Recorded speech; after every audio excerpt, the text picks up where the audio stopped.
जब भगवान उनको पाप से सब मुक्त कर देते हैं, फिर मुक्त होने का बाकी क्या रहेगा? आदमी दुख भोगता है पाप से, और भगवान कहते हैं या होंगता सर्व पापे भम क्षयसान। तो जो भगवान के शरणागत हो जाते हैं उसको और पाप नहीं है, पाप सब खत्म हो गया। यद्यपि वो फिर पाप नहीं करें तो फिर उसका पाप नहीं है, मुक्त हो गया। इस विषय में भगवान बताया है कि मान च व्यभिचारिणी भक्ति जोगी न जा सेवते सगुणान समतीतान ब्रह्म भूयाय कल्प। जो अव्यभिचारिणी भक्ति भगवान के चरण में लगा देते हैं। लेकिन अव्यभिचारिणी भक्ति का अर्थ होता है जो भगवान जैसा बताते हैं और भगवान के कथानुसार साधु शास्त्र जैसे बताते हैं, उसका नाम है अव्यभिचारिणी भक्ति, विधि भक्ति।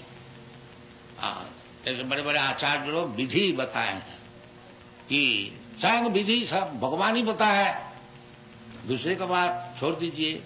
आचार्य होता है जो भगवान जो विधि बताया है उसी का अनुसरण करके काम करते हैं, उसका नाम है आचार्य। तो भगवान जब कहते हैं सर्वधर्मान परित्यज्य मामेकं शरणं व्रज, जब हमारा चरण में शरणागत हो जाओ और कोई धर्म जाजम करने की आवश्यकता है, तो उसके नाम है शुद्ध भक्ति।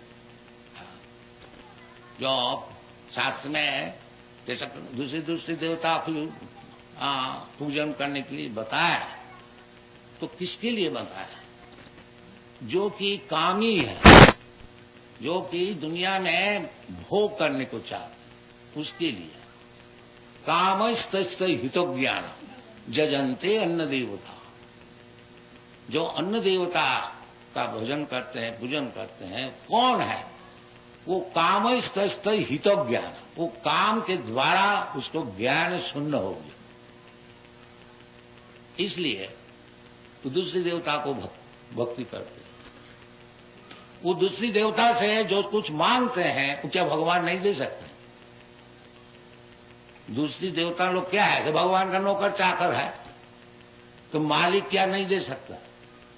यदि कुछ आपको दुनियादारी के लिए कुछ चीज चाहिए तो भगवान से प्रार्थना करने से भगवान क्या नहीं दे सकते? इसलिए शास्त्र में बताया है अकाम सर्व काम व मोक्ष काम उदारधी तीव्रेण भक्ति योगेन जजेत परमं पुरुष। परम पुरुष को है कृष्ण, जैसा अर्जुन समझा। पर ब्रह्म परम धाम पवित्रम परमं भवान पुरुषम शाश्वतम आद्यम। ये भगवान कृष्ण है, आदि पुरुष गोविंद।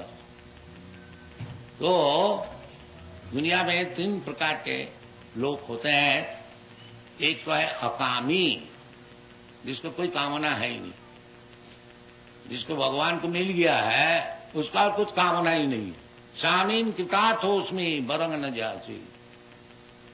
जैसा ध्रुव महाराज वो बचपन में बालक, 5 वर्ष का बालक, उनको सतई माता जी अपमान किया था, तो उसको प्रतिज्ञा है जो ये मैं पिताजी का जैसा राज्य है उससे भी कोई बड़ा चीज हम लाभ करूंगा। तो भगवान का भजन किया। तो जब भगवान का दर्शन हुआ, क्योंकि भगवत भजन करते करते पवित्र हो गया, फिर उसका कुछ कामना ही नहीं रही। तो जब भगवान का दर्शन हुआ, भगवान बोला बेटा क्या चाहिए, क्यों इतना बालक है, तुम तपस्या कर, क्या चाहिए मांग लो। तो उस समय ध्रुव महाराज कहते हैं स्वामी कांचंग विचिन्नन अभिदिव्य रत्नम, मैं कांच के टुकड़ा ढूंढने के लिए आया था, अब हमको हीरा का टुकड़ा मिल गया, तो फिर हमको और क्या चाहिए? स्वामी पिता हो, बस और कुछ नहीं चाहिए। आपको जब दर्शन हो गया फिर हमको क्या चाहिए? पिता तो उसमें बरंग न जाते। ये भगवत भक्ति का लाभ है कि भगवत भक्ति लाभ होने से उसको सब चीज लाभ हो जाता। देखिए बिजनेस का पॉइंट ऑफ व्यू स्टडी कीजिए। ये जो हरे कृष्ण मूवमेंट हमने शुरू किया था 40 रुपया, अभी हमारे पास 40 करोड़ है, और 10 वर्ष में लाइए कोई बिजनेसमैन,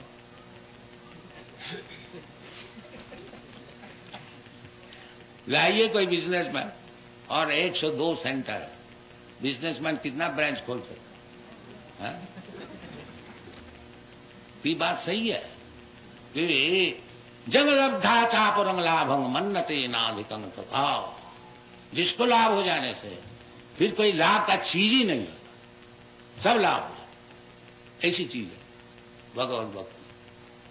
तो मनुष्य जीवन में चाहिए कि किस तरह से भगवत भक्ति लाओ, भगवत प्रेम। भगवत भक्ति का अर्थ होता है भगवत प्रेम, भगवान के लिए सब कुछ करने के लिए राजी। जैसे गोपी लोग कृष्णा रात 12 बजे बंसी बजा रहे हैं और गोपी लोग सब उधर दौड़ रहे हैं। कोई अपना बच्चा को पाल रहा था, उसको छोड़ दिया, कोई दूध पकाती थी उसको छोड़ दिया, कोई गृहस्थी काम छोड़ दिया, उनके पिताजी ससुर ये भाई कहाँ जाती है कहाँ जाती है, कौन पूछता है? सब चलो समझे।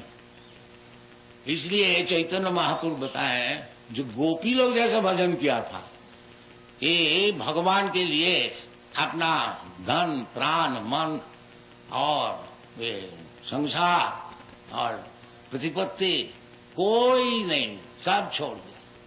इससे बढ़कर कोई भजन नहीं है। चैतन्य महाप्रभु बताए रम्मा काचिद उपासना ब्रजबधु वर्ग भी जा कल्पिता। ब्रजबधु लोग जिस तरह से भक्ति भगवान का लिए की थी, उसके बढ़कर के और कोई उपासना है आखिरी बस। हाँ, और सब गोपियों से सबसे बड़ी गोपी जो है राधा रानी। अनया राधते इति राधा। ये जब विचार है भगवत भक्ति, और हम लोग ये श्रीमद् भागवत का अनुसार श्रीमद् भागवतम अमलम पुराणम, महापुराण है, इसको प्रचार कर रहे हैं। और बड़े बड़े आचार्य लोग जिस तरह से जिस लाइन में प्रचार किया है उसको अनुसरण करते हैं, और भगवान की कृपा से फल भी हो रहा है। तो ज्यादा समय नहीं रह गया, 2-4 बात और कह देंगे कि ये जो भगवत भक्ति प्रचार के लिए जो 6 गोस्वामी लोग अपना जीवन दिया था, उसका भीतर सनातन गोस्वामी। ये सनातन गोस्वामी कौन थे? उस समय बांग्लादेश में जो मुसलमान पाठानी राज्य था, नवाब हुसैन साहब, वो बांग्लादेश का राजा थे, उनको मिनिस्टर, फाइनेंस मिनिस्टर। तो ये चैतन्य महाप्रभु से जब उनको मुलाकात हुई तो ये अपना राजकार्य छोड़ करके और चैतन्य महाप्रभु के पास चले आए। बड़ा मुश्किल से है, वो राजा छोड़ नहीं रही था, क्योंकि प्रधानमंत्री है और उनको ऊपर सब छोड़ करके, वो मुसलमान थे, मजा करते थे। ये बाकी राजकार्य जो चलाने वाला ये 2 भाई रूप गोस्वामी और सनातन गोस्वामी, तो वो रिजाइन देने से उनको बहुत हर्जा हुई। सनातन गोस्वामी जेल में रख दिया था कि तुम नहीं जा सकोगे, ऐसी बात नहीं है। तो तब भी कोई किसी तरह से वो चले आए। तो वो सनातन गोस्वामी जब चैतन्य महाप्रभु ये काशी वाराणसी में प्रचार कर रहे थे, उस समय वो आया बांग्लादेश से, और उनको फिर संस्कार दिया गया कि परमहंस वेश, और उनको 2 महीना तक भगवत भक्ति का विषय उनको खूब सिखाया। तो जब पहले मिला चैतन्य महाप्रभु से तो सनातन गोस्वामी का यही प्रश्न था कि कहते हैं कृपा करी यदि मोरे करियाछो उद्धार, अपना कृपा से कहो कर्तव्य आमा। आप तो कृपा करके हमको ये मिनिस्टरशिप से हटा करके और आपके चरण में ले आए हैं, तो कृपा करी यदि मोरे कोरिया छो उद्धार। ये आप ही का कृपा है, हमको इस विषय से उद्धार कर लिया आपने। अब कृपा करके बोलिए हमारा कर्तव्य क्या। इसका नाम है गुरु का पास जाना। गुरु कोई ऑफिशियल चीज नहीं है, गुरु बना लिया, गुरु अपना घर में रहे, हम घर में रहे, नहीं। ये सनातन गोस्वामी सिखा रहे हैं कि गुरु करने का बाद फिर क्या काम है। फिर काम है जो गुरु से शिक्षण लो, जो जीवन में कर्तव्य क्या है। सद्धर्म पृच्छा आदु गुरुवाश्रम साधु धर्मानु गमनम सद्धर्म पृच्छा, ये सब नियम है। सद्धर्म पृच्छा, गुरु करके उनसे पूछना चाहिए सद्धर्म क्या चीज है, जीवन को किस तरह से बनाना चाहिए। तस्मात् गुरुम प्रपद्येत जिज्ञासु श्रेय उत्तमम। गुरु किसके लिए जरूरत है? जो कि उत्तम विषय में जिज्ञासु है, उसके लिए गुरु एक फैशन नहीं है, एक गुरु कर लिया हमने, नहीं। गुरु उसके लिए जरूरत है। तस्मात् गुरुम प्रपद्येत जिज्ञासु श्रेयम उत्तमम। श्रेयम उत्तमम, श्रेयम माने भलाई, सभी चाहते हैं अपने भलाई के लिए, तो सबसे उत्तम भलाई क्या है उसको पूछने की, इसलिए गुरु का जरूरत। तस्मात् गुरुम प्रपद्येत जिज्ञासु श्रेय उत्तमम। तो फिर गुरु इस तरह से होने चाहिए जो कि उत्तम विषय में बता सकेंगे। शाब्दे परे च निष्णातं ब्रह्मणि उपसमाश्रयम्, ये गुरु का लक्षण है। शाब्दे वेदादि शास्त्र में पारंगत है। शाब्दे परे च निष्णातम, जैसा पानी में हम लोग स्नान कर लेते हैं, बिल्कुल पानी में डूब करके और पवित्र हो जाते हैं, इसी प्रकार व्यक्ति जो ब्रह्म में स्नान किया है, शाब्दे परे च निष्णातम, और उसको फल स्वरूप क्या है, ब्रह्मणि उपसमाश्रयम्, और सब चीज छोड़ करके उपशम करके केवल ही ब्रह्म पद में उसको लगना है। ये गुरु का लक्षण है। तो चैतन्य महाप्रभु का पास आकर के ये सनातन गोस्वामी पूछा कि हमारा कर्तव्य क्या है। आप तो कृपा करके हमको मिनिस्ट्री से छुटा के ले आए हैं, और अभी हमारी क्या कर्तव्य है ये आप बताइए। कि हमी कहना आमाय जापे तापत्र यहा ना जानी कैमने की था। तो चैतन्य सनातन गोस्वामी बताए हैं कि अब आपके पास आए हैं तो हमको बताइए जब मैं है कौन। हम मिनिस्टर है कि हम सनातन गोस्वामी है क्या और कुछ है और किसी, यही तो मैं जानता नहीं। जब जैसा समय हुआ हम तो बन गया, उसी में बैठ गया, उसी में अपना काम किया, लेकिन असल में है मैं क्या ये बताइए। ये गुरु को प्रश्न होने चाहिए, यानी सेल्फ रियलाइजेशन। प्रत्येक व्यक्ति अपने को समझता है ये शरीर को ही देहात्म बुद्धि, मैं हिंदू है, मैं मुसलमान है, मैं बंगाली है, मैं गुजराती है, मैं अमेरिकन है, मैं इंडियन है, ऐसे ऐसे अनेक प्रकार उपाधि से विभूषित होकर के मैं अपने को समझता हूं। बल्कि असल में मैं है क्या ये पूछना। हम कौन है? हम हिंदू है, न मुसलमान है, न क्रिश्चियन है, गुजराती है, बंगाली है, और काला है, सफेद है क्या है? ये पूछ रहे हैं। ये गुरु का पास पूछना चाहिए। इन्हें सेल्फ रियलाइजेशन, आत्मज्ञान। श्रोतव्यादि निराजेन्द्र निरांसंति सहस्र गृहेषु व्योमेदिन। आत्मतत्व जो नहीं जानते हैं वो मूर्ख ही रह जाते हैं। तो इसलिए सनातन प्रभु सनातन गोस्वामी ये पूछ रहे हैं कि आमी कहने मोड़े जापे ताहो। भगवत भक्ति पहले आपने को समझा था कि आमी कहनो मोड़े जापे ताहो, मैं है कौन। और ये तीन प्रकार के जो भौतिक ये जो क्लेश है उसको क्यों हमको सहना पड़ता है। हम तो चाहता है, कौन मरने को चाहता है, बाकी सब मरता। ये पूछना चाहिए। जो हम तो मरने को नहीं चाहता हूं, हम तो अब हाँ, बुढ़ापा में आने को नहीं चाहता हूं, सब समय नौजवान रहने चाहता हूं। फिर हमको जबरदस्ती क्यों बुढ़ा बनाया गया था, ये प्रश्न होना चाहिए। हाँ, कि आमी क्या न मरी जाते था पुत्र। हाँ, इसका नाम है सत्संग है, और इसके लिए हमारा भारतवर्ष में अनेक प्रकार साधु संघ का विचार है, विशेष करके भगवद गीता जो कि स्वयं भगवान बता रहे हैं। तो हम लोग को ये लिए उचित है जो जैसा भगवद गीता में बताया है उस प्रकार शिक्षण ले करके अपना जीवन धन्य करें। और इधर जो हम लोग ये केंद्र खुला है, ये हमारा मिशन यही है और कुछ नहीं है। ये चैतन्य महाप्रभु का मिशन है। चैतन्य महाप्रभु का क्या मिशन है? क्या यही मिशन है कि तीन दफे चैतन्य महाप्रभु बताया, जो भारत भूमिते मनुष्य जन्म होइल जा, जन्म सार्थक करी करो परोपकार। जिसका भारतवर्ष में जन्म हुआ है वो साधारण मनुष्य नहीं है। ये देवता लोग भी प्रार्थना करते हैं भगवान से जब हमको और एक दफे भारतवर्ष में जन्म दिया जाए। भारतवर्ष का जन्म ऐसी है। अभी तक इतना नास्तिक के बाद फैलाया जाता है, तब भी भारतवर्ष में कुंभ मेला होता है, करोड़ों आदमी आते हैं, और हम लोग को ऐसे ही कोई हीन दीन व्यक्ति कोई अगर उत्सव करते हैं तो रोजाना 20-30 हजार आदमी साहब देखने सुनने को आते हैं।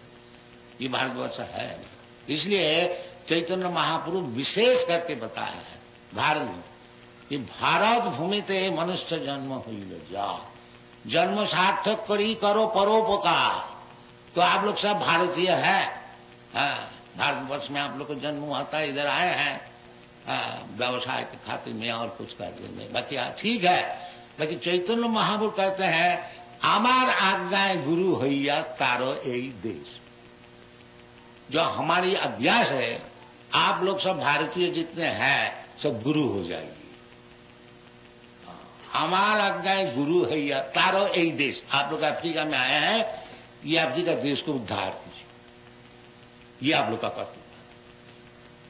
खाली रुपया कमाना नहीं, रुपया कमाइए, बाकी परोपकार के लिए खर्च कीजिए। ये भारतीय का कर्तव्य है, ये चैतन्य महाप्रभु का। और किस तरह से अब गुरु हो जाए, कैसे गुरु है? हमारे तो कोई विशेष विद्वान है नहीं, कुछ जानते ही नहीं, कोई विद्वान का होने का जरूरत नहीं है। फिर कैसे गुरु हो गए? जारे देखो तारे कहो कृष्ण उपदेश, बस गुरु हो। कोई ढंग दिखाने का जरूरत नहीं है, सोना बनाने की जरूरत नहीं, केवल कृष्ण जो बताया है उसको बताओ, अब गुरु हो जाओ। यही आप लोग से हमारा प्रार्थना। जब आप लोग भारतीय है, इस देश को उद्धार किया। देखिए का अफ्रीकन लोग कैसे कीर्तन कर रहे हैं, तो सभी आप लोग, हम परदेश से आदमी ला करके ये नचाते हैं, आप लोग नहीं नचा सकते क्यों? ये हमारी प्रार्थना। आप लोग नचाइए, आप लोग इधर है। ये बेचारी परदेशी अमेरिका से यूरोप से लाकर के इसको नचाने पड़ेगा हमको? ये आपसे प्रार्थना, ये निवेदन है, इसको ग्रहण कीजिए, इस तरह से काम कीजिए। सेंटर मौजूद है, अच्छी तरह से उसको बनाइए, जैसे जैसे शास्त्र में लिखा है उसे काम कीजिए, गुरु बन जाइए, उसको उद्धार। Thank you very much. हरे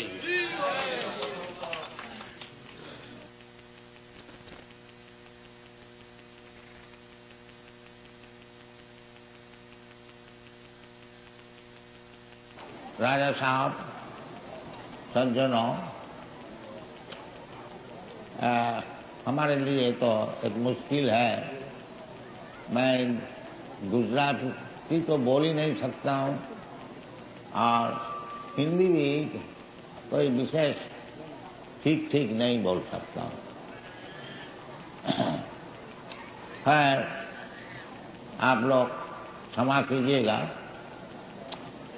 ये जो कृष्ण भावनामृत संघ हम लोग बनाया है, international society for Krishna concept, इसका उद्देश्य यही है कि सारा दुनिया में जो सब लोग एक भ्रम में है। तो क्या भ्रम है? वो समझता है कि इस दुनिया में रुपया पैसा खूब पैदा करके और भोग करेंगे और उसी में मैं सुखी रहूंगा।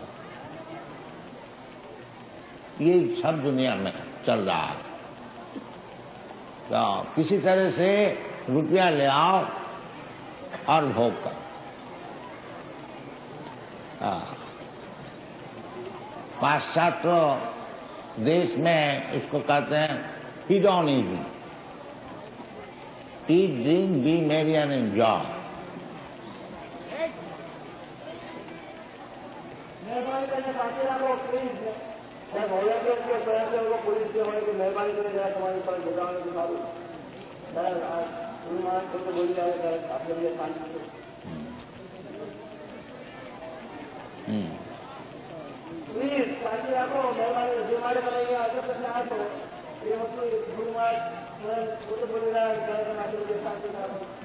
बैठिए आप।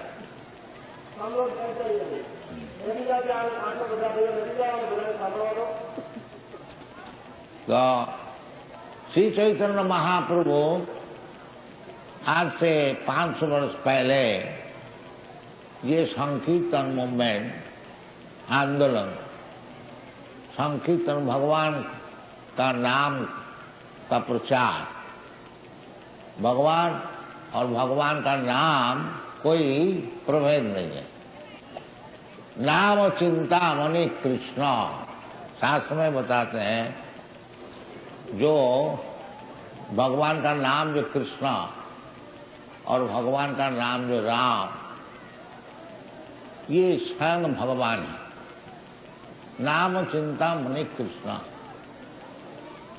चैतन्य रस विग्रह, जैसा भगवान विग्रह मूर्तिवान पूर्ण चेतन, इसी प्रकार भगवान का जो नाम वो भी पूर्ण चेतन।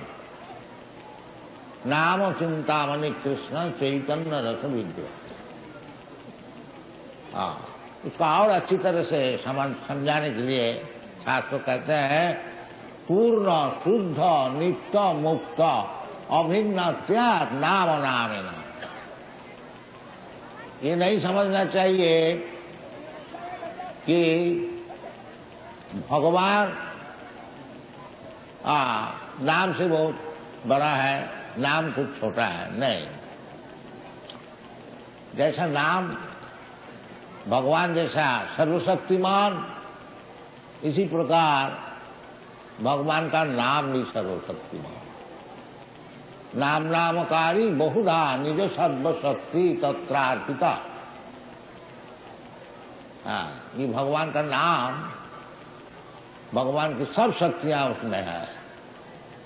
यदि हम लोग शुद्ध नाम कर सकें, नाम जपने के लिए 3 अवस्था है।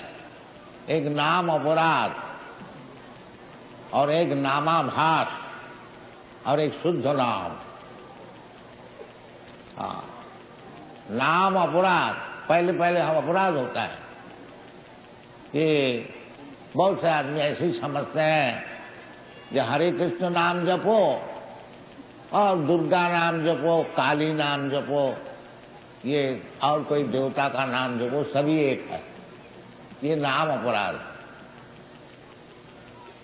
शास्त्र में कहते हैं हरेर नाम हरेर नाम हरेर नाम हरेर नाम ही वो केवल, और कोई नाम नहीं, हरेर नाम। आदमी भ्रम से ये समझता है कि कोई भी नाम जप लो, और वो लोग बोलता है कि ऐसा नाम में से जपो। नहीं, ये शास्त्र विधि नहीं है। हरेर नाम हरेर नाम हरेर नाम हरेर नाम ही वो केवलम कलो नास्ति व नास्ति व नास्ति व गतिरन्यथा। कलियुग में सब आदमी बहुत पतित है। कलियुग का विशेष वर्णना 12 स्कंद में बताया गया है भागवत में। हाँ, वो सब मिलता जुलता है। एक शब्द उसमें आया है लावण्यम केश धारणम। कलयुग में आदमी समझेगा कि ज्यादा बाल रखने से बड़ा सुंदर हो जाएगा। आप लोग देखिएगा आजकल नौजवान खूब बाल रखते हैं, तो समझते हम बहुत सुंदर होंगे। लावण्यम केश धारण, बाकी ये कलियुग का एक पहचान है, लक्ष्मण। और भी बहुत से हैं। दाम्पत्य रति में वही, ये स्त्री पुरुष का जो संपर्क है ने पति पत्नी, वो संपर्क तब तक ठीक रहेगा जब तक उनका जो काम परितृप्ति चलेगा। दाम्पत्य रति में वही, इसका प्रमाण विदेश में, पाश्चात्य प्रदेश में बहुत थोड़ा उनका इंद्रिय तर्पण में गोलमाल हुआ तो डाइवोर्स कर दो। तो शास्त्र में लिखा है दाम्पत्य रति में वही, विप्रत्य सूत्र में वही। विप्रत्य ब्राह्मण कैसे रह गए ने, 1-2 पैसे का सुतली लगा दिया, और सब ब्राह्मण का गुण जो है सम दम तितिक्षा आर्जव ज्ञानम विज्ञानम आस्तिकम ब्रह्म कर्म स्वभाव, सब गीता में बताया, आप लोग जानते हैं। वो सब समदम सब चूल्हे में गया, 2 पैसे का सुतली लगा दिया ब्राह्मण। ये सब कलियुग का पहचान है, लिखा है। और आयु और मेधा और दया और धर्म, ये सब बिल्कुल चला जाए। ये सब कलियुग में विस्तार वर्णना। आप लोग जो भागवत पढ़ेंगे 12 स्कंद में 3य अध्याय में ये सब वर्णना है। इसलिए चैतन्य महाप्रभु शास्त्र का अनुसार कहते हैं कि हरे नाम हरे नाम केवलम कलो नास्ति व नास्ति व नास्ति व गतिरन्यथा। कलियुग में यही एक पंथा है जो कि आपको ये भौतिक जगत से भगवान का पास पहुंचा सकता है। आदमी जानते ही नहीं कि हमारा मनुष्य जीवन का उद्देश्य क्या है, ऐसा नीच हो गया। न थे विदु सार्थ गति विष्णु, पहले भी था, कम था। जैसा पहले भी रावण था, सन्यास वेश लेकर के और सीता को हरण करने को दिया। तो आजकल ज्यादा हो गया। उस समय एक ही सन्यास था, रावण मिलता है, जो कि सन्यास वेश धारण करके परस्त्री हरण करने के लिए गया। आजकल बहुत मिल जाए। तो ये कलियुग है। और ये कलियुग का विषय शास्त्र में बताया है कि प्रायेण अल्प आयुष कलौ अस्मिन् जुना मंदास मंद मतयो मंद भाग्या उपद्रुता।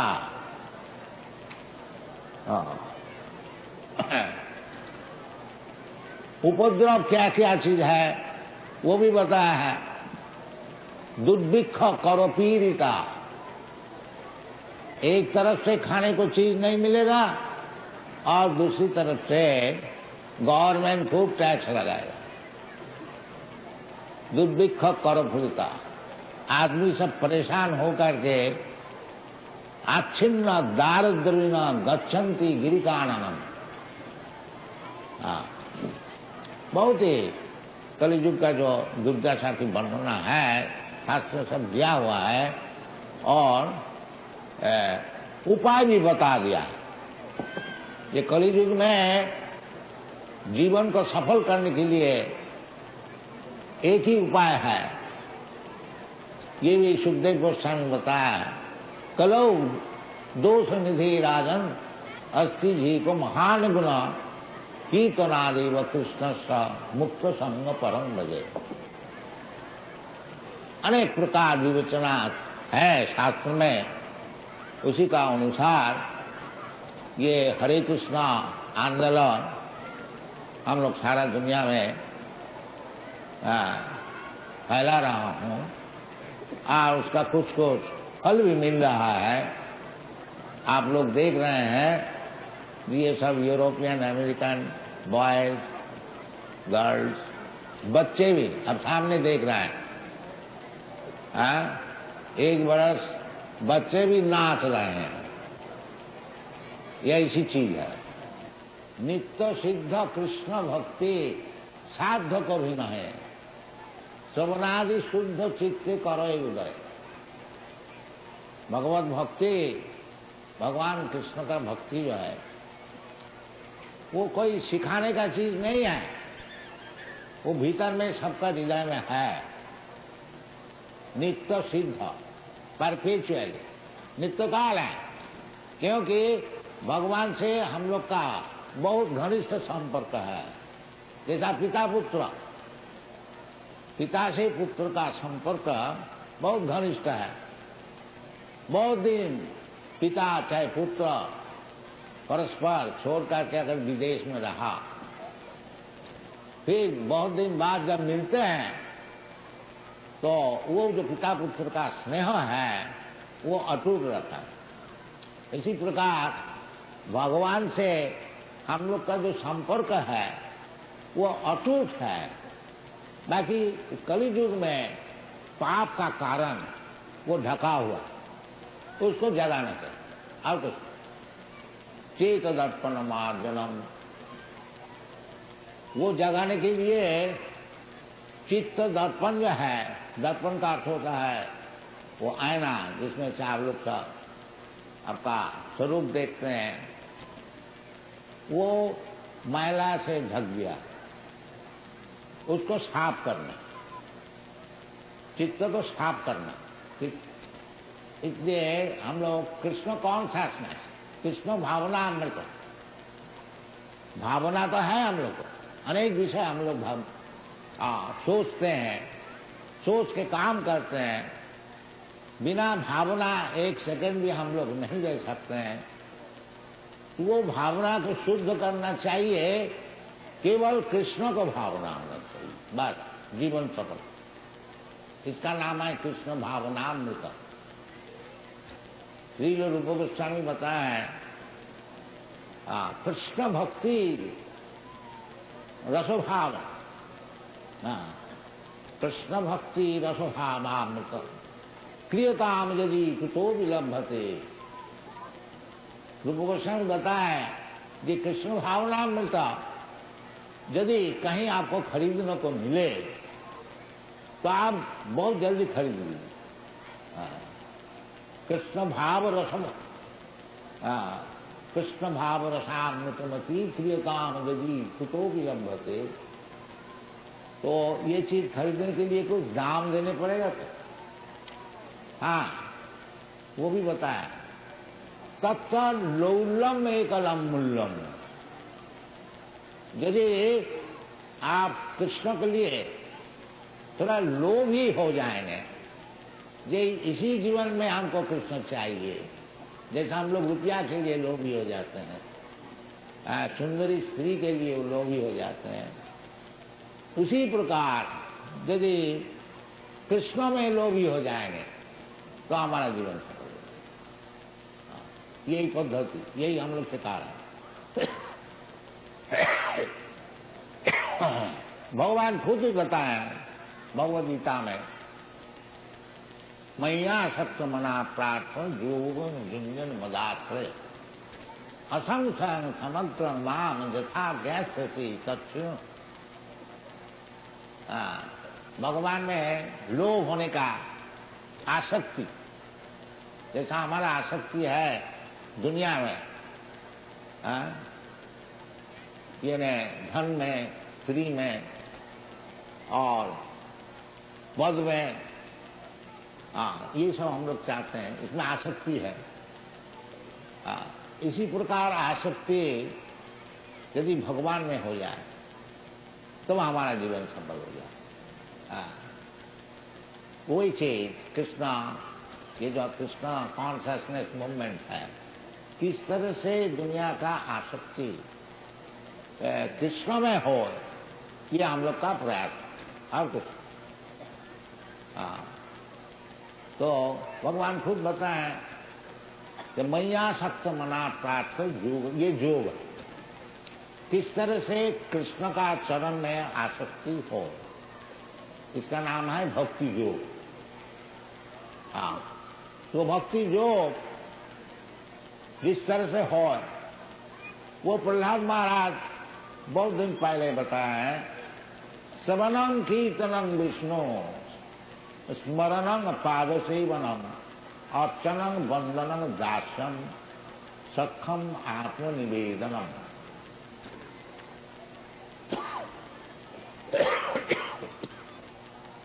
Very water. Now we shall go for water.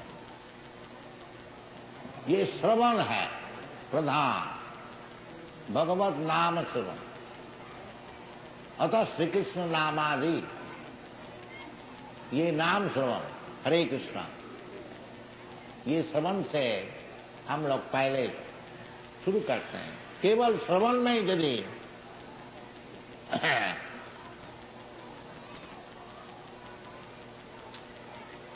हम ध्यान दें, जैसे परीक्षित महाराज मरने में 7 रोज बाकी, तो वो केवल श्रवण किया श्रीमद् भागवत। श्री विष्णु श्रवणे परीक्षित महाराज केवल श्रवण किया, बैठ गया श्रीमद् भागवत। और सुखदेव गोस्वामी केवल कीर्तन किया। एक एक आइटम है, श्रवणम कीर्तनम विष्णु, चाहे भगवान का नाम श्रवण कीजिए। देखिए कलियुग का प्रभाव है, ये नाम श्रवण करने में भी बाधा। बैठ के थोड़ा शांति से भगवान की नाम कीर्तन श्रवण करें, वो भी चित्त नहीं लगा सकते हैं। इसलिए ये श्रवण से ही चित्त संयम होगा।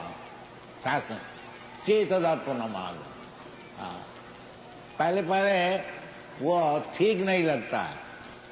जैसा कोई व्यक्ति का वो क्या नाम, जॉन्डिस, पित्त रोग किसी का हो जाता है,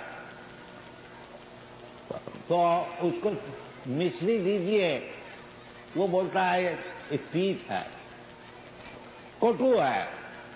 क्योंकि पित्त रोग से मिश्री सबको ही जानते मीठा है, बाकी उसको जीवा में वो कटु लगता है। बाकी वो जो पित्त रोग है जॉन्डिस, उसको आराम करने के लिए मिश्री एकमात्र उपाय है। तो मिश्री खाते खाते वही मिश्री मालूम होगा बड़ा मिष्ट है, सुमिष्ट। इसी प्रकार ये भगवान का नाम कीर्तन, ये जो हम लोग भौतिक जगत का जो रोग है, ये रोग का कारण अच्छी नहीं लगती। बाकी ये रोग मिटाने के लिए एक ही मात्र उपाय है और कुछ नहीं है, हरे नाम हरे नाम हरे नाम। इसलिए थोड़ा जबरदस्ती मन को बैठाना चाहिए।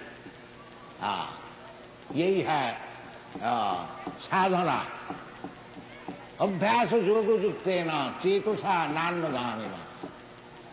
जिसका मन बड़ा चंचल है, उसको अभ्यास योग करना चाहिए। इसका नाम है तपस्या। मनुष्य जीवन जो है ये तपस्या करने के लिए है। ये कुत्ता भेड़ी का ऐसे नहीं होना चाहिए। कुत्ता भेड़ी सुअर जैसा दिन भर परिश्रम करता है थोड़ा खाने के लिए, कलियुग में ये जो अवस्था आई है कि 2 रोटी के लिए आदमी गधे का ऐसा परिश्रम करता है, ठेला ठेलता है, स्त्री पुरुष मिल करके, ये कोई मनुष्य का काम है ये? बाकी कलियुग में ये सब हो रहा है और भी होगा। 2 पैसे के लिए आपका पुत्र आपका वक्षस्थल में छुरी लगा देगा, ये सब टाइम आता है 2 पैसे के, है सब भागवत में लिखा है। ये सब क्रमशः टाइम बहुत ही खराब आएगा और इसका एक ही मात्र उपाय है, हरे नाम हरे नाम हरे नाम एव केवलम कलो नास्ति व नास्ति व नास्ति, ये शास्त्र का वचन है। इसलिए हम लोग का अनुरोध यही है, तो किसी अवस्था में आप रहिए, ये हरे नाम को जपा कीजिए, इसमें आपको कोई नुकसान नहीं है। अगर आप समझे कुछ लाभ भी नहीं है, लाभ तो बहुत है, बाकी आपको मालूम नहीं, खैर नुकसान तो है ही नहीं। अब रास्ता में चल फिर रहे हैं और यदि हरे कृष्ण कृष्ण कृष्ण हरे हरे, हरे राम राम राम, ये नाम को जपा करें तो आपको क्या नुकसान हो जाए? लाभ जो होगा तो पहले मालूम, पीछे मालूम होगा, बाकी अभी तो कुछ नुकसान तो नहीं है। और भगवान का नाम कीर्तन करने में कोई परिश्रम भी है नहीं, यही हम लोग का निवेदन है। कहीं भी रहिए, किसी अवस्था में रहिए, कोई भूतल में कोई जगह में रहिए। अब देखिए ना, ये लोग सब यूरोप अमेरिका में, ये तो हिंदू भी है नहीं और भारतवर्ष में है नहीं, ये तो उनका जन्म तो कहाँ कहाँ हुआ है। तो क्या ये लोग नाम करते हैं? कोई नाम करने में कोई मुश्किल है? नहीं, मुश्किल कोई नहीं है, नुकसान भी कोई नहीं। बाकी यदि आप नाम जपा करेंगे, ये जो हृदय में तमाम गर्दा सब इकट्ठी हो गई है, वो सब साफ हो जाएगा। चेत दर्पण मार्जनम। और हमारा जो तकलीफ है इस दुनिया में, असल तकलीफ जो है तो हम लोग समझता ही नहीं। जन्मों में तो जरा व्याधि दुख दोषानुदर्शन, ये भगवान he can be controlled, attention will be there।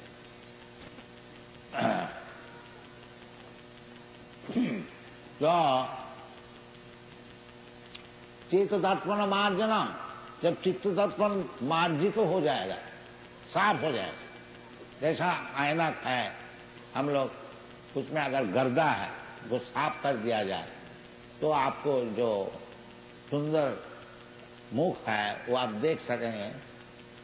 इसी प्रकार जितना आप हरिनाम कीजिएगा, हरे कृष्णा आपका चित्त दर्पण मार्जित हो जाए, चेत दर्पण मान, और फिर फुल मालूम हो जाएगा ये जो दुनिया में हम इतना परिश्रम कर रहे हैं इसका क्या कारण है, और हम मरने को नहीं चाहता हूं, क्यों हमारा ऊपर मौत आता है।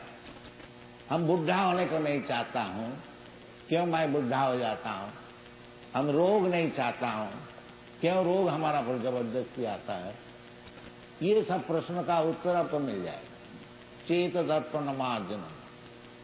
और जब ये सब प्रश्न का उत्तर आपको मिल जाएगा तो भव महादावाग्नि निर्वापनम, ये जो भौतिक जगत में आग जल रहा है सबके लिए,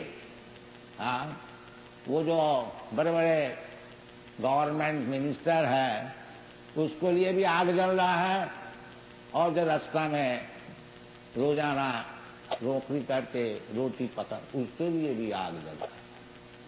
ये बात नहीं है जो आपको कोई अच्छा पदवी मिल जाए और पैसा मिल जाए तो ये आग बुझ जाएगा, नहीं, ये बात नहीं।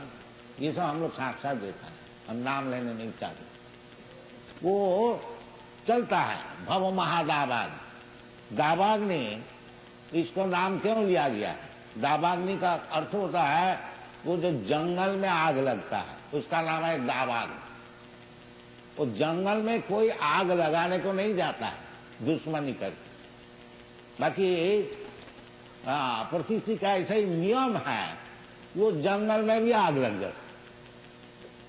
इसी प्रकार आपका परिस्थिति में, भौतिक जगत में आप अगर आग लगाने नहीं भी चाहते हैं तो आग लग जाता। जैसा लड़ाई होती है कभी कभी, कई लड़ाई हो गई, कौन चाहता है बाकी लड़ाई होती, वज्रपात होता है, रोग होता है, बहुत से विषय। एक आपका मित्र है, वो आपको शत्रु हो जाता है, अपना पुत्र भी शत्रु हो जाता है। ये दुनिया का नियम है, इसका नाम है भव महादाबाद। आप आग लगाने को चाहते नहीं, भाई आग लग जाए। इसीलिए तो इसलिए चेत दर्पण माध्यम होने से जो जब हमको समझ में आएगा कि मैं तो कोई भौतिक वस्तु है ही नहीं, उसका नाम है चेत दर्पण। मैं तो ये शरीर नहीं है। कहेंगे अभी ये जो हमारा भौतिक सभ्यता चल रहा है सब देहात्म बुद्धि। हम सोचते हैं हम भारतीय है, ब्राह्मण है, और ये बंगाली है, गुजराती है, ये अनेक प्रकार, और भी समझते हैं हम अमेरिकन है, हम वो है वो है। ये सब हम लोग, ये सब कुछ नहीं है, ये सब जंजाल है। इसलिए चैतन्य महाप्रभु कहते हैं चेत दर्पण मार्जनम। ये जो सब हम लोग भूल से सोचते हैं, जो हम ये है वो है, इसका नाम है वो गर्दान। उसको मार्जित हो जाए, वो जब जितना जंजाल है वो सब साफ हो जाएगा, उस समय आपको अवस्था है ब्रह्मभूत। ब्रह्मभूत प्रसन्न आत्मा। जब आप ब्रह्मभूत हो जाएगा, आप समझ जाएंगे अहं ब्रह्मास्मि, हम ब्रह्म वस्तु है, हम भौतिक वस्तु नहीं है, शरीर नहीं है। इसी को भगवान पहले ही समझाता है, देहि नस्मिन् यथा देहि कौमारो मनंजला तथा देहांतर प्राप्ति धीर तत्व नमयति। ये सब विचार है। चित्त दर्पण मार्जित नहीं होने का कारण अनेक जंजाल, अनेक भूत से हम लोग जीवन अतिबाहित करते हैं। और ये मनुष्य जीवन जो हमको मिला है, ये सब जंजाल हटाने के लिए। बाकी हम जंजाल ज्यों के त्यों रख दिया और बड़ा सेठ बन गया, उसमें क्या लाभ हो। जंजाल को साफ करो जिसमें जीवन सफल होगा। और जंजाल रख करके थोड़े दिन के लिए 20-50 वर्ष के लिए एक बड़ा सेठ बन गया, ये गरीब बन गया, वो एक ही बात है। कोई समझता हम बहुत गरीब है, इस तरह से हमको धन मिले, और कोई समझता है जब इतना बड़ा सेठ बन गया तभी हमारा आशा पूर्ण नहीं हुई। तो बात वही रही है। सब समय चित्त, एंजाइटी। ये प्रहलाद महाराज उनके पिता को बताया था, नहीं बेटा तुम क्या चीज सीखा है हमको थोड़ा बताओ। तो प्रहलाद महाराज बताया, पिताजी नहीं बोला, तत्साधु मन ने सुरवज्य देखना।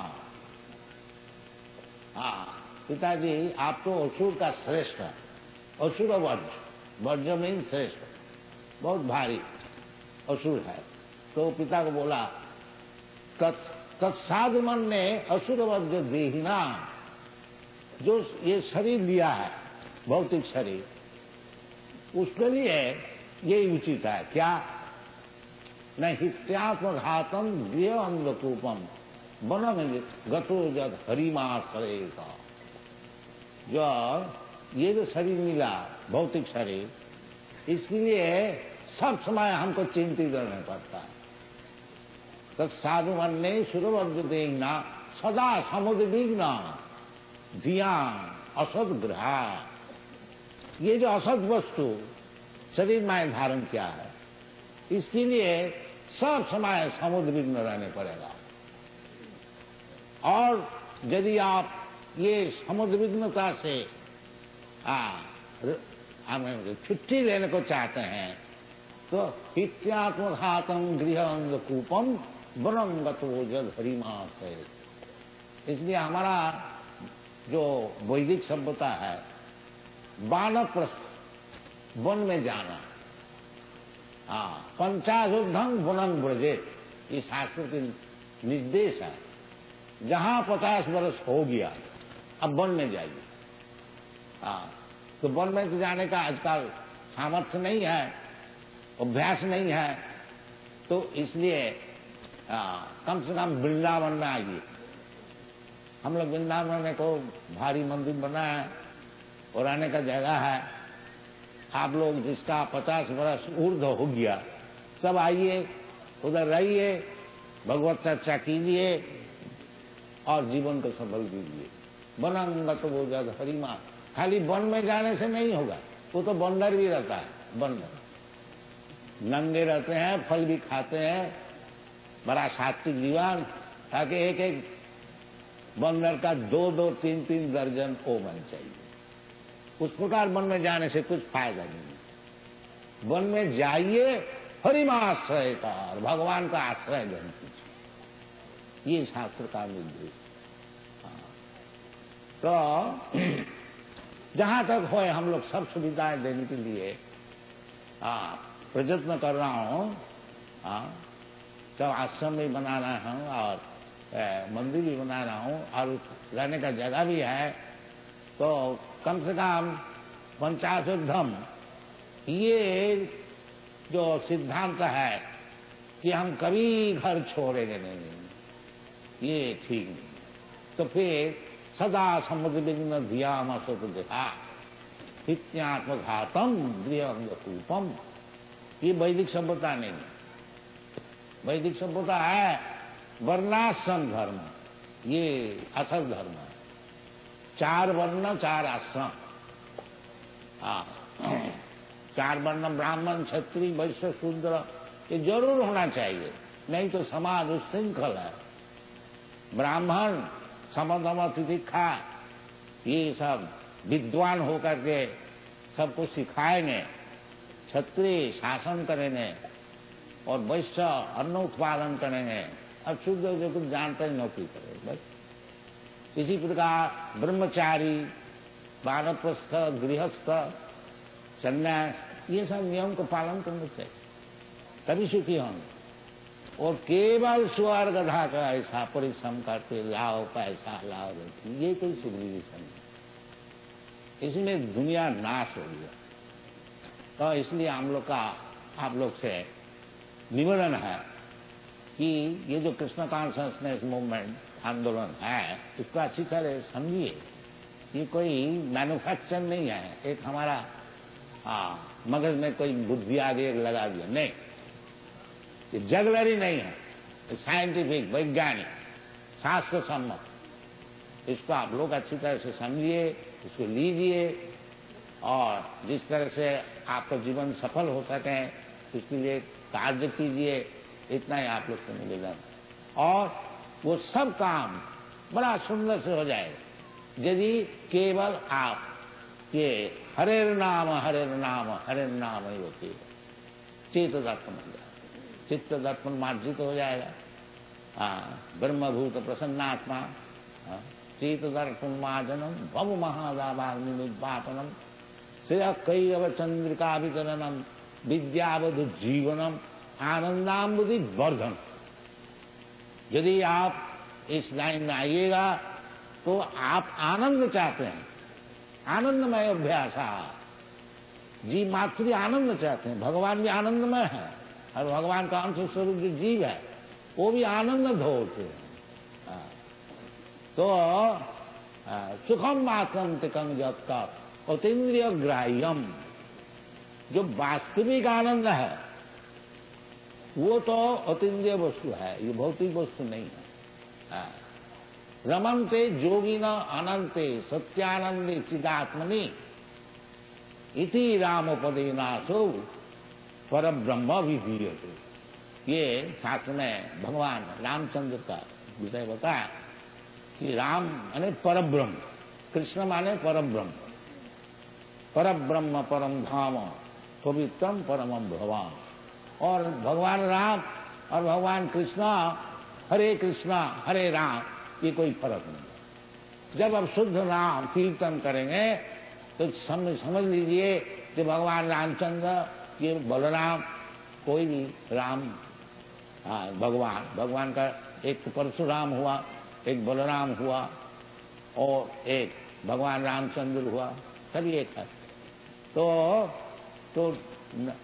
वही नाम चिंतामणि कृष्ण, नाम को जप करने से आप चाहे राम का भक्त हो, कृष्ण का भक्त है, समझ लीजिए भगवान रामचंद्र और कृष्ण आपका जीवा में आकर के नाच रहे हैं। इस भावना से यदि आप नाम कीर्तन कीजिए तो आपको जीवन सफल होगा। विद्यावधि जीवन आनंदामृति वर्धनम प्रतिपदम पूर्णामृता स्वादनम, ये चैतन्य महाप्रभु की आशीर्वाद है, ये बताएं।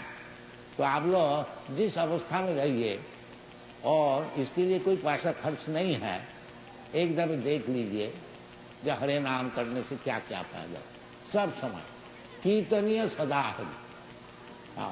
ये भी चैतन्य महाप्रभु बताएं कि अगर आप नाम जप कर रहे हैं तो कोई बोलेगा ये पागल है, देखो तो बिजनेस में अपना बैठे हैं और नाम जप कर रहे हैं। कोई बोलेगा जुआ चोरी, ये जुआ चोर है, एक ढंग लगा है, ये सब सहना पड़ेगा। भगवत भक्त होने के लिए बहुत सहन करने पड़ता है। जैसा प्रहलाद महाराज, अपना पिताजी शत्रु हो गया, मारो ये बेटा को, ये भगवान का नाम करता है, हमारा बात सुनकर ये सब शत्रु बन जाए।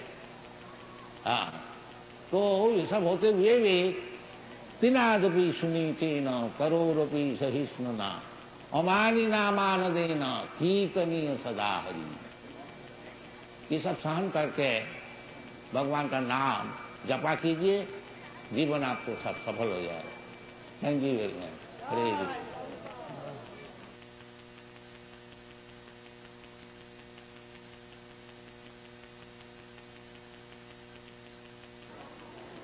आप लोग को धन्यवाद है, क्योंकि साथ साथ में हरे कृष्ण महामंत्र का आप लोग जप किया। ये हरे भगवान और भगवान की शक्ति, जैसे राधा कृष्ण, सीताराम, लक्ष्मी नारायण, भगवान और भगवान की शक्तियां। वेद में है न तस्य कार्यम करणं च विद्यते न तस्य सम अधिकश्च दृश्यते परास्य शक्ति विविधैव श्रूयते स्वाभाविकी ज्ञान बल क्रिया।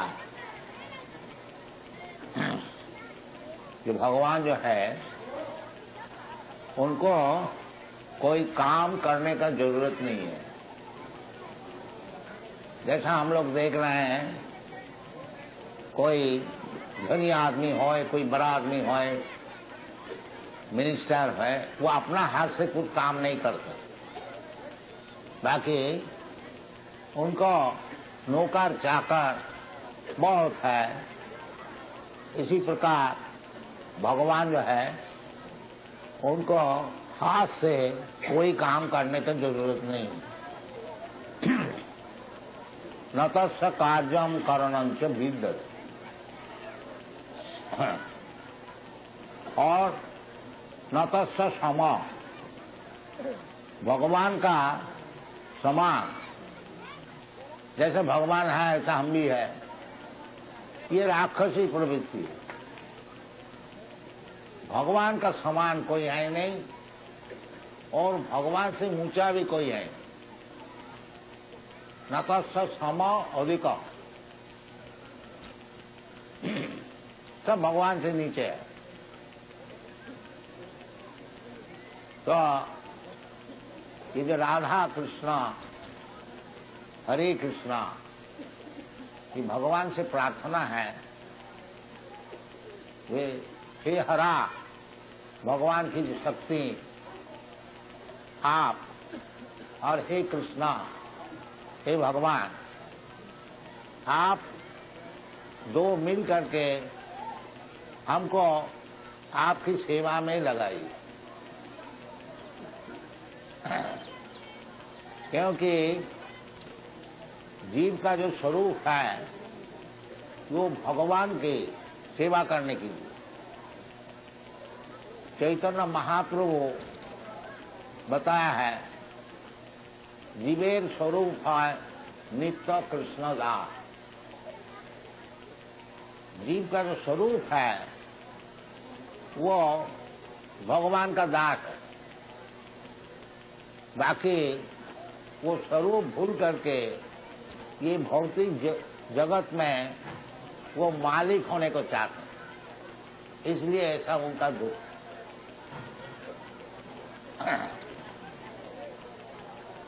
पराशर शक्ति विरुद्ध ही होती। तो ये भौतिक जगत में जो हम लोग हैं, इसका नाम है बद्ध जीव।